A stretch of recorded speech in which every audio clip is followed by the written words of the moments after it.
¿Lo tienen? Ahí está, bueno. No sé si se dieron cuenta, pero ya estamos llegando al final del libro de Nehemías, de este apasionante libro que vemos la tremenda obra que Dios hace en la vida de Nehemías y en la vida del pueblo.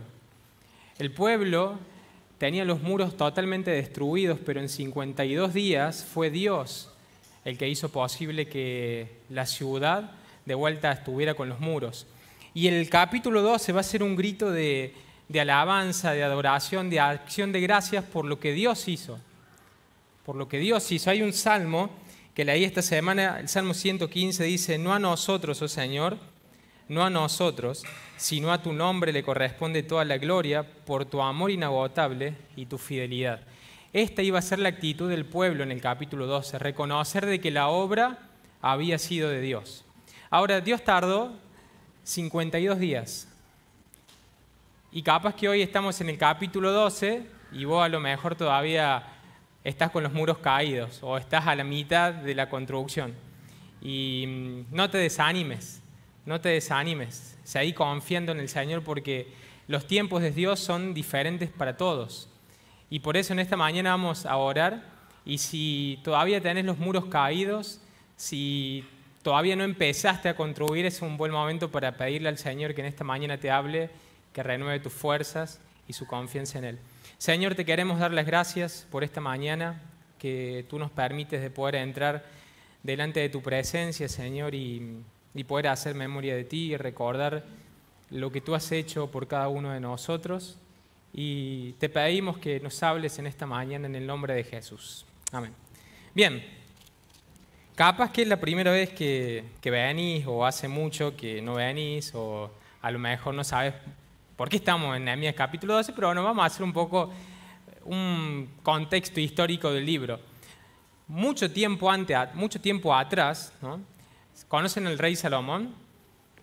Salomón empezó a tomar malas decisiones en su vida y tenía el corazón dividido. Entonces, a causa de su pecado, Dios le va a decir algo a Salomón: el reino se va a dividir, pero después de que mueras. Salomón muere y el reino se divide en dos. 10 tribus forman el reino del norte y 2 tribus forman el reino del sur, ¿no? El reino del norte, todos los reyes fueron malos. Y Dios, a causa de su desobediencia, lo entregó en manos de los asirios. Pero en cambio, el reino del sur tuvo reyes buenos. Y Dios renovaba su misericordia constantemente, mandaba a los profetas para que se volvieran al Señor. Pero dice Crónica de que ellos se burlaban de los profetas. Entonces Dios tuvo que castigar al pueblo, porque los ama. Y los entregó en manos del imperio de Babilonia, bajo su comandante jefe, el rey Nabucodonosor. Y dice Segunda de Crónicas, en el último capítulo, que el rey Nabucodonosor destruyó todo. El templo, las murallas, dejó en ruinas a Jerusalén. Y no solamente eso, sino que se los llevó cautivo a Babilonia, que hoy sería Irak. Entonces el pueblo está ahí durante 70 años. Y ahí viene el libro de Daniel, y Daniel nos cuenta cómo fue la historia, cómo fue la vida ahí. Pero Dios había hecho una promesa por medio de Jeremías de que los iba a regresar de vuelta a la ciudad de Jerusalén, cumplidos esos 70 años. Se cumplen los 70 años y Dios interviene en la historia y cambia todo un imperio para cumplir su promesa. Porque Dios es fiel, como cantábamos recién. Porque Dios no cambia. Y Esdras nos dice que despertó en Ciro su corazón, ¿no? Y Ciro saca un edicto para que el pueblo, para aquellos que querían regresar, volvieran a Jerusalén y pudieran reconstruir el templo. Ahora, los que estaban en Babilonia, en Irak, todo el pueblo, no volvieron todos juntos, sino que volvieron en 3 momentos diferentes. El primer remanente volvió con Zorobabel, eso lo vemos en Esdras capítulo 1. Después, el segundo remanente volvió con Esdras y el tercero volvió con Nehemías. Crónicas, Esdras y Nehemías son un solo libro, para el que no lo sabía. Entonces, el libro de Esdras trata acerca de la reconstrucción del templo que había sido destruido, pero Nehemías trata acerca de los muros. ¿Y qué simbolizaba que una ciudad no tuviera los muros? Era una ciudad desprotegida, que era vulnerable. Entonces Dios despierta el corazón de Nehemías. Ahora fíjate un detalle. Esdras era un escriba, era un estudioso de la ley, pero Nehemías era una persona completamente, podemos decir, como nosotros, ¿no? Tenía un trabajo, era copero del rey, y sin embargo él siente ese llamado de parte de Dios y ora durante 4 meses y vuelve a Jerusalén. El pueblo empieza a reconstruir, viene el capítulo 8 donde el pueblo empieza a sentir a Dios a través de su palabra y llegamos al capítulo 12. Omití un montón de detalles para no aburrirlos, pero llegamos al capítulo 12 y decimos que el capítulo 12 es un grito de alegría, es un momento de celebración porque claro, los muros ya estaban construidos, ya estaba todo listo, entonces era el momento para poder dedicar esto para Dios. Así que vamos a leer capítulo 12, versículo 1, dice: la siguiente es una lista de los sacerdotes y los levitas que regresaron con Zorobabel, hijo de Salatiel, y Jesuá el sumo sacerdote. Yo lo tengo en otra versión. Soy amigo del Dani Ibarra con la nueva traducción viviente, pues. Leemos de vuelta. La siguiente es una lista de los sacerdotes y los levitas que regresaron con Zorobabel, hijo de Salatiel, y Jesuá el sumo sacerdote. Desde el versículo 1 hasta el versículo 26 vas a ver un montón de nombres, ¿no? Que no los vamos a leer, pero sí vamos a explicar qué estaba pasando en estos primeros versículos. Nehemías va a hacer un recuento histórico de los sacerdotes y levitas que regresaron de la primera deportación, o sea, con Zorobabel, hasta este momento. 100 años habían pasado desde ese primer regreso hasta Nehemías capítulo 12. 100 años habían pasado. Ahora, los sacerdotes y levitas cumplían un papel muy importante en la antigüedad. Los sacerdotes estaban encargados de las ceremonias y sacrificios que se hacían en el tabernáculo, pero había un hombre que era el sumo sacerdote, que era el encargado principal en el aspecto espiritual del pueblo. Para decirlo de una manera, era un mediador entre el pueblo y entre Dios, ¿no? El sumo sacerdote podía ingresar solamente una vez al año ante la presencia de Dios. Los levitas eran sirvientes que tenían una vida dedicada al servicio en el templo, a todos los detalles del templo y también en cuanto a la música. Ahora la Biblia nos presenta a Jesús como el sumo sacerdote. Dice Hebreos capítulo 4, versículo 14. Por lo tanto, ya que tenemos un gran sumo sacerdote que entró en el cielo, Jesús el Hijo de Dios, aferrémonos a lo que creemos. Primera de Timoteo 2:5 dice: porque hay un solo Dios y un solo mediador entre Dios y los hombres, Jesucristo, hombre. Jesús es el camino, la verdad y la vida. Nadie puede llegar al Padre si no es por Jesús, ¿no? Él es el único mediador. Ahora, Cristo también fue el sacrificio. Él mismo se sacrificó por cada uno de nosotros. Antes, en aquel tiempo de Nehemías, el sumo sacerdote tenía que llevar una ofrenda que solamente cubría el pecado, no lo quitaba. Pero cuando vino Cristo y murió en la cruz, Él quitó el pecado, Él pagó el precio por cada uno de nosotros. Y dice Efesios que es por gracia, simplemente por gracia. No porque lo merezcamos, sino por gracia de Dios. Dice, bajo el antiguo pacto, Hebreos 10, capítulo 11 y 12, bajo el antiguo pacto, el sacerdote oficia de pie delante del altar día tras día, ofreciendo los mismos sacrificios una y otra vez, los cuales nunca pueden quitar los pecados. Pero nuestro sumo sacerdote, está hablando de Jesús, se ofreció a sí mismo a Dios como un solo sacrificio por los pecados, válido para siempre. Luego se sentó en el lugar de honor a la derecha de Dios. Primera de Juan 2:2 dice, y Él es la propiciación por nuestros pecados, y no solamente por los nuestros, sino también por los de todo el mundo, ¿no? Ahora, el sacrificio de Cristo fue como un olor fragante ante Dios. Dice Efesios capítulo 5, sed pues imitadores de Dios como hijos amados, y andad en amor como Cristo nos amó, y se entregó a sí mismo por nosotros, ofrenda y sacrificio a Dios en olor fragante. El amor tan infinito y la obediencia absoluta de Jesús fueron como un olor fragante ante Dios. Ahora, la palabra de Dios nos dice en 2 de Pedro que vos y yo Somos real sacerdocio, nación santa, un pueblo adquirido por Dios.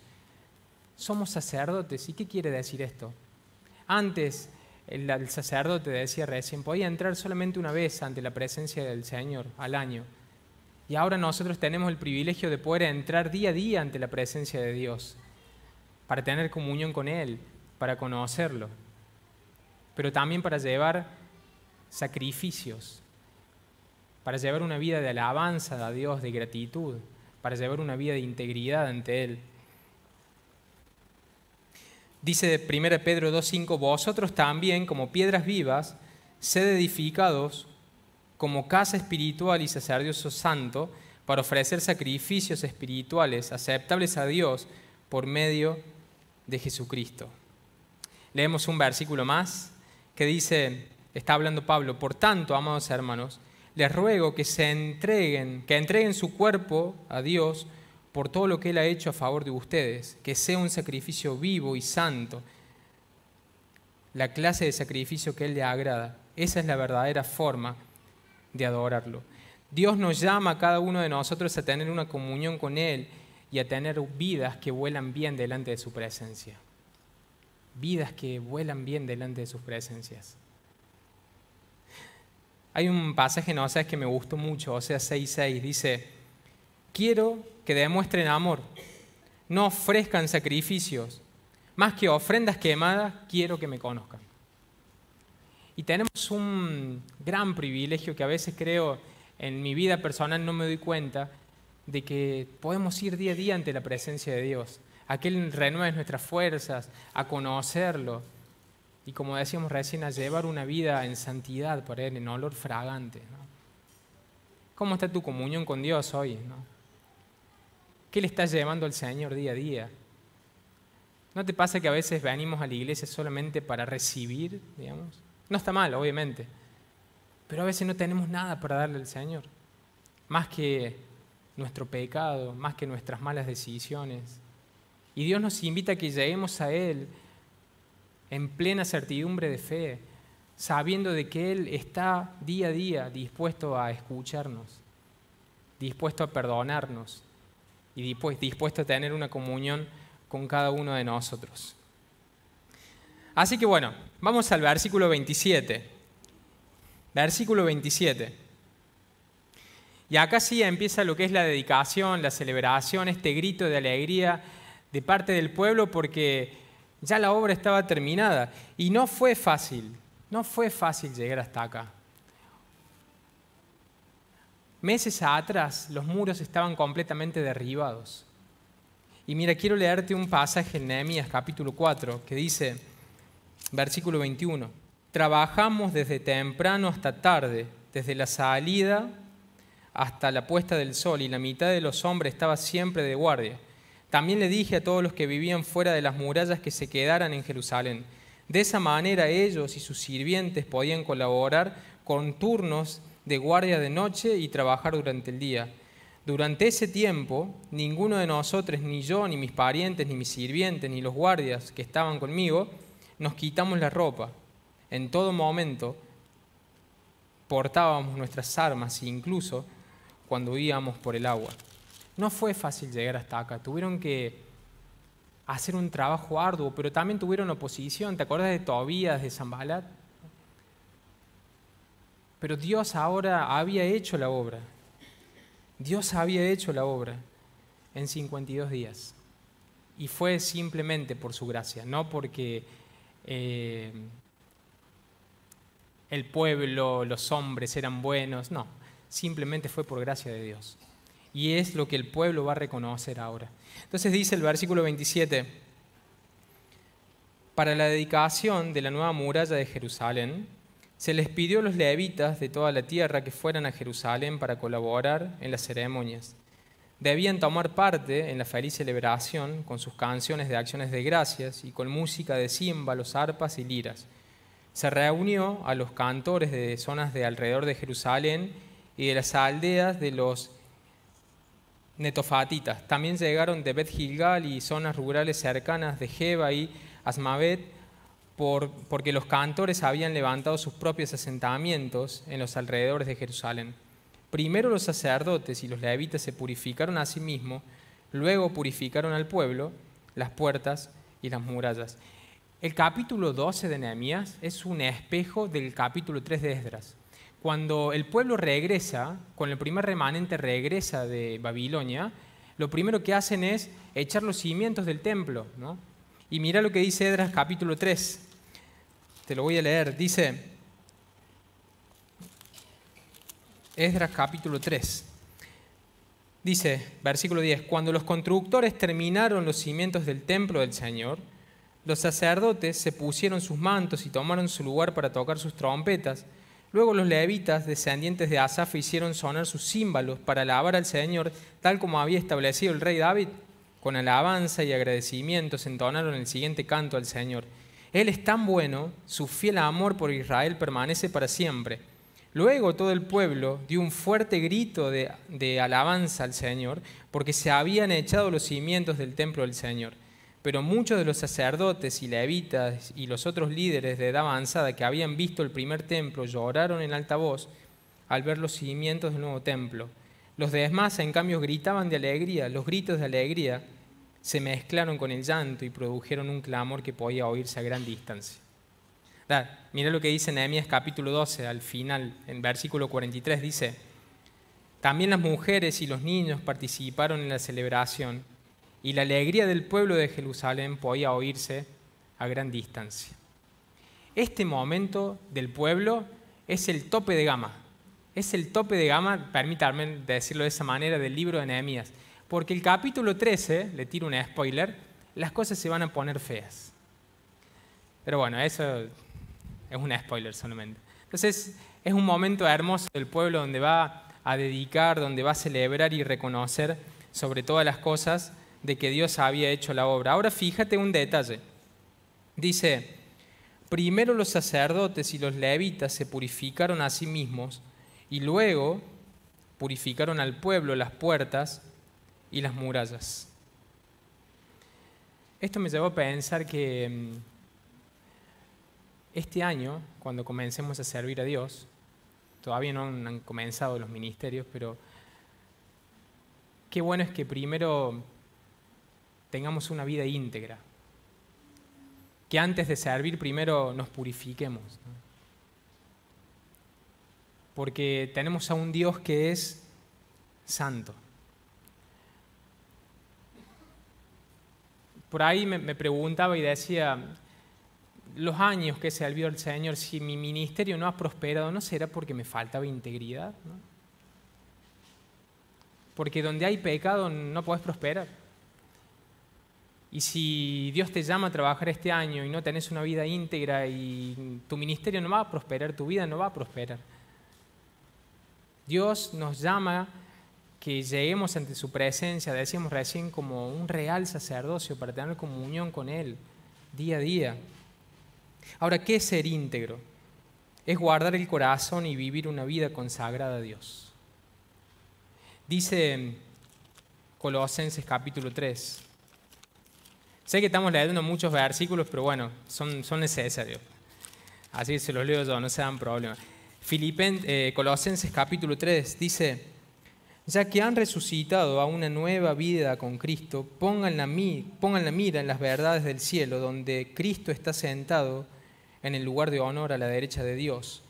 Piensen en las cosas del cielo, no en las de la tierra, pues ustedes han muerto a esta vida y su verdadera vida está escondida con Cristo en Dios. Cuando Cristo, quien es la vida en ustedes, sea revelado a todo el mundo, ustedes participarán de su gloria. Así que hagan morir las cosas pecaminosas y terrenales que acechan dentro de ustedes. No tengan nada que ver con la inmoralidad sexual, la impureza, las bajas pasiones y los malos deseos. No sean ávaros, pues la persona ávara es idólatra porque adora las cosas de este mundo. Haced morir, pues, todo aquello que te aleja de Dios.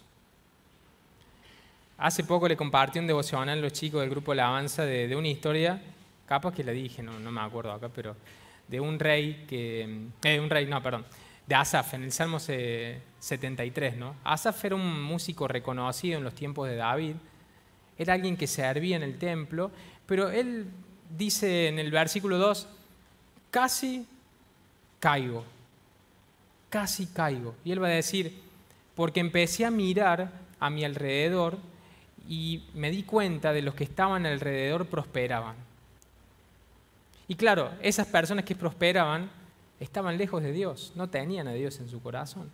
Entonces Asaf, pensando en esto, esos pensamientos se empiezan a echar raíz en su corazón y llega el versículo 16 y él se va a hacer una pregunta tremenda y va a decir, ¿conservé puro mi corazón en vano? ¿Valió la pena tener un corazón íntegro? Si al final y al cabo dice, los que prosperan son los otros, los que están lejos de Dios. Es más, yo tengo problemas y problemas, dice.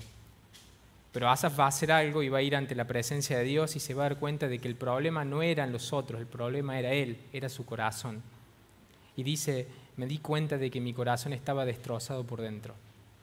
Ahora, fíjate esto, mientras él servía a Dios en su corazón, se preguntaba, ¿vale la pena? ¿Vale la pena tener un corazón íntegro? Y a veces nosotros servimos a Dios y somos como, ¿te acuerdas la historia del joven rico? Maestro, todo lo he guardado desde mi juventud.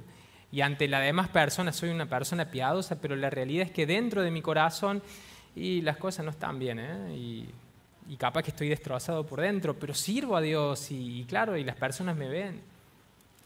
¿Te das cuenta por qué es importante que tengamos una vida íntegra? Dios nos pide de que seamos íntegros, porque Él es santo. Ahora, vamos a seguir leyendo un poquito más. Versículo 31. Dice, conduje a los líderes de Judá a la parte superior de la muralla y organicé 2 grandes coros para dar acciones de gracias. Uno de los coros se dirigió hacia el sur, por encima de la muralla, hasta la puerta de estiércol. Osaías y la mitad de los jefes de Judá lo seguían, con Azarías, Edras, Mesulam, Judá, Benjamín, Samaías y Jeremías. Luego iban algunos sacerdotes que tocaban trompetas, incluidos Zacarías, hijo de Jonatán, hijo de Semaías, hijo de Matanías, hijo de Milcaías, hijo de Zacur, descendiente de Asaf. Los compañeros de Zacarías eran Samaías, Azarel, Milalai, Gilalai, Mai, Natanael y Judá y Anani. Todos tocaban los instrumentos musicales indicados por David, hombre de Dios. Esdras, el escriba, lideraba esta procesión. En la puerta de la fuente subieron directamente los escalones por la subida de la muralla de la ciudad en dirección a la ciudad de David. Pasaron frente a la casa de David y luego siguieron al oriente hacia la puerta del agua. El segundo coro, que daba acciones de gracias, se dirigió hacia el norte, dando la vuelta por el otro lado para encontrarse con el primer coro. Yo lo seguía sobre la muralla junto con la otra mitad del pueblo y pasamos por la torre de los hornos hacia el muro ancho y luego sobre la puerta de Efraín hacia la puerta de la ciudad antigua. Pasamos la puerta del pescado y la torre de Ananel, la torre de los 100. Luego seguimos hacia la puerta de las ovejas y nos detuvimos a la altura de la puerta de la guardia. Luego, los 2 coros que daban acciones de gracias siguieron hacia el templo de Dios, donde se colocaron en sus lugares. También lo hice yo con el grupo de jefes que estaba conmigo. Íbamos con los sacerdotes que tocaban las trompetas, Eliasín, Maseías, Miniamín, Micaías, Elioenai, Zacarías y Ananías. Y los cantores, Maseías, Semaías, Eleazar, Uzi, Jonatán, Malquías, Elam y Ezer tocaban y cantaban a toda voz bajo la dirección de Ilzarías, el director del coro. Se ofrecieron muchos sacrificios durante aquel día de gozo, porque Dios había dado al pueblo motivos de alegrarse. También las mujeres y niños participaron en la celebración y la alegría del pueblo de Jerusalén podía oírse a gran distancia. Medio que voy a soñar con los nombres, pero bueno, no importa. Están ahí es por algo. Entonces, ¿qué está pasando acá, no? Nehemías va a dividir al pueblo en 2 grandes grupos, en 2 grandes coros, ¿no? Un coro iba a ir por la parte norte de la muralla y otro coro iba a ir por la parte sur. Ahora fíjate un detalle que dice que iban por encima de la muralla, iban por arriba de la muralla. ¿Te acuerdas que había dicho Tobías? Si subiera una zorra, lo derribará. Mientras ellos construían, él le dijo, si sube una zorra va a derribar las murallas. Entonces ahora podíamos decir, en tu cara todavía, estaba todo el pueblo arriba de los muros, ¿no? Y esto me hizo acordar a lo que habló el Dani hace unos domingos atrás en el picnic, ¿no? Cuando vos y yo ponemos nuestro fundamento en Cristo, pueden venir ríos, pueden venir tormentas, pueden venir situaciones difíciles, pero los muros van a estar firmes. ¿Sabes cuál fue la clave de Nehemías para tener un liderazgo exitoso? Oró durante 4 meses. Y fue Dios el que preparó sus cimientos. Fue Dios el que le hizo conocer su propósito por él. Y cuando vinieron momentos difíciles, él sabía quién era y sabía lo que tenía que hacer. Fíjate otro detalle más. Dice, conduje, está hablando Nehemías, ¿no?, a los líderes de Judá a la parte superior de la muralla y organicé 2 grandes coros. Nehemías organizó, planificó 2 grandes coros. Y mira una cosa más, dice, luego iban algunos sacerdotes que tocaban trompetas, tocaban los instrumentos musicales, otros más. Dice, tocaban y cantaban a voz bajo la dirección del director del coro. ¿A qué quiero ir con esto? Todos tenían una función, todos cumplían una función. Y cuando pensaba en esto, pensaba en nuestro tiempo, en la actualidad, de que Dios nos ha dado dones a cada uno de nosotros. Hay diversidad de dones, dice Pablo, ¿no? Y cada uno tiene un don. Y capaz que en este año Dios te llame a trabajar en un ministerio y qué bueno sería que puedas poner en práctica tu don, ¿no? Ahora, ¿cuál es el problema? Que a veces todos queremos ser Nehemías, que a veces todos queremos ser directores, ¿no? Y es ahí cuando ya las cosas no van bien. Por eso antes de decidir en qué lugar estás, pregúntate qué don tenés y decirle a Dios que Él te muestre en qué lugar estás. Y si no sabes cuál es tu don, acércate a Oscar, acércate a una persona espiritual para que te ayude a reconocerlo, porque hace falta en la iglesia. Hace falta enseñadores, hace falta evangelistas, hace falta personas que tengan el don de fe, el don de misericordia y los otros dones. Así que te animo a que este año sirvamos a Dios con nuestros dones, con lo que Dios ha puesto en tus manos. Y terminamos el pasaje, dice el versículo 44. Dice, ese día se designaron hombres para que se encargaran de los depósitos para las ofrendas. La primera parte de la cosecha y los diezmos eran responsables de correctar de los campos fuera de las ciudades las porciones específicas para la ley, para los sacerdotes y los levitas. Pues todo el pueblo de Judá se complacía en los sacerdotes y los levitas y en el trabajo que prestaban. Ellos, junto a los cantores y los porteros, llevaban a cabo el servicio para su Dios y el servicio de purificación, como lo había ordenado David y su hijo Salomón. La costumbre de tener directores para dirigir los coros, al entonar himnos de alabanzas y acciones de gracias a Dios, comenzó mucho tiempo antes, en los días de David y Asaf. De modo que ahora, en los días de Zorobabel y de Nehemías, todo Israel llevaba una provisión diaria de la comida para los cantores, los porteros y los levitas. Los levitas a su vez daban a los sacerdotes, los descendientes de Aarón, parte de lo que ellos recibían. Y a este pasaje yo le puse, soy un canal de bendición cuando estoy en el lugar que Dios quiere que esté. El pueblo en el capítulo 10 se había comprometido a llevar ofrendas hacia Dios, ¿no? El libro de Ageo, que Ageo y Zacarías fueron profetas que Dios utilizó en este tiempo. Ageo le dice al pueblo, Dios le dice al pueblo a través de Ageo, mientras mi casa está desierta, ustedes tienen sus casas atesoradas, dice.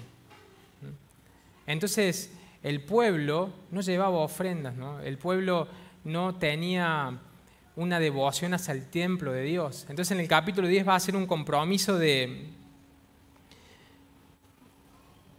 de llevar ofrenda hacia Dios, ¿no?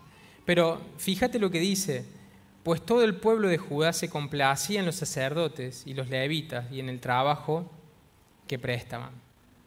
Y acá vi dos cosas. En primer lugar, ¿por qué el pueblo se complacía en ellos, en los sacerdotes y levitas?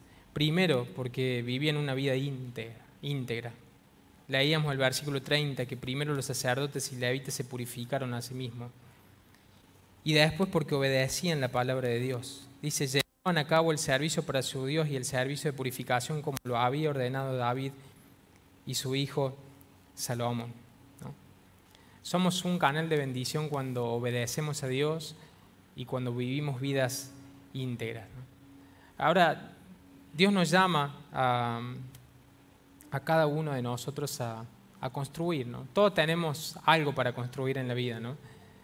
En este caso eran los muros, pero Dios trabajó también en la vida de las personas. Y como te decía recién, tal vez hoy llegaste y a lo mejor los muros no están terminados. Ya estamos terminando Nehemías, pero vos todavía estás ahí. A lo mejor está todo destruido o está a la mitad y es tiempo de que te levantes. Es tiempo de que comiences a empezar a edificar de vuelta, ¿no? No te olvides de que Dios te hizo sacerdote, Dios te hizo su hijo y te da la posibilidad de que día a día te acerques a Él para tener una comunión íntima con Él, ¿no? Pensá en qué estás llevando a Dios, qué estás llevando día a día en tus manos para Él, ¿no? Pensá cómo está tu vida. Pensá en este año, antes de servir, cuáles son tus dones. Y si servís a Dios, hacelo en integridad, porque eso trae bendición a las personas que están a tu alrededor.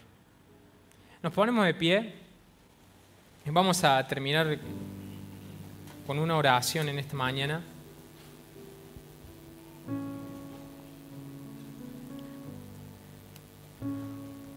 Padre Celestial, te queremos dar gracias porque tu palabra, Señor, es buena para cada uno de nosotros, Señor. Te damos gracias, Señor, porque ella es viva y eficaz, Señor, y porque puede penetrar hasta lo más profundo de nuestros corazones, Señor. Y tal vez hoy, Señor, no estamos con los muros levantados, Señor. Tal vez hoy tenemos los muros caídos.